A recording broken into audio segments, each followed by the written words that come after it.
Shooting, इसका इस्तेमाल करने पर कैसा लगता है बता सकती हो? चेहरा, बाल या शरीर धोना हो, ये बिल्कुल सौम्य है।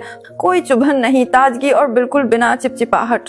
धोने के बाद पूरा शरीर हल्का फुल्का, ताजगी से भरा और उस पर हल्की सी खुशबू पूरे दिन बनी रहती है। मैं समझ गया, तभी तो तुम्हारे शरीर से इतनी अच्छी खुशबू आती है। मतलब तुम तो पहले से इसका इस्तेमाल कर रहे थे। मुझे पूरा यकीन है जिसे जरूरत है वो जरूर ट्राई करेगा।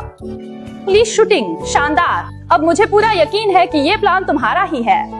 अरे बता तो दिया, ये सब क्या बकवास है? इतनी लंबी बातें, मेरे तो काम पक गए। बकबक किसे कहते हो? इसे कहते हैं डिटेल्स। असली प्लान यही है, तुम जानते भी हो क्या? अरे हाँ, जो आप कहें सब सही है।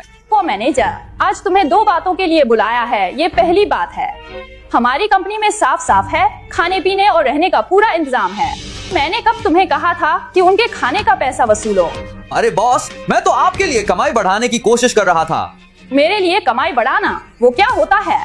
मेरी कंपनी इतनी बड़ी हो गई है, क्या यह ऐसी घटिया हरकतों के सहारे खड़ी है? अगर मुझे अपने कर्मचारियों के खाने पर भी कटौती करनी पड़े तो फिर इतनी बड़ी कंपनी बनाने का क्या मतलब रह जाता है? ऐसा नहीं है बॉस, वही तो बहुत ज्यादा खाता है। अगर वो ज्यादा काम करता है तो ज्यादा खाएगा ही ना। इसमें दिक्कत क्या है? इतनी बड़ी कंपनी है हमारी, क्या हमें डरना चाहिए कि कोई कर्मचारी ज्यादा खा लेगा? वो सुपरवाइजर, मैं पूछता हूँ तुमसे, ली शूटिंग की महीने की सैलरी कितनी है?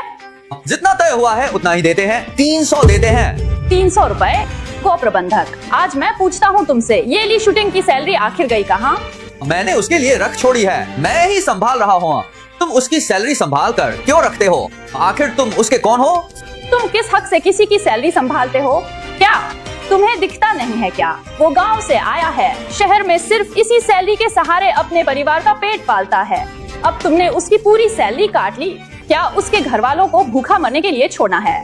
वो तो एक गांव वाला है, अगर उसके बस में है तो झेले, नहीं तो चला जाए यहाँ से।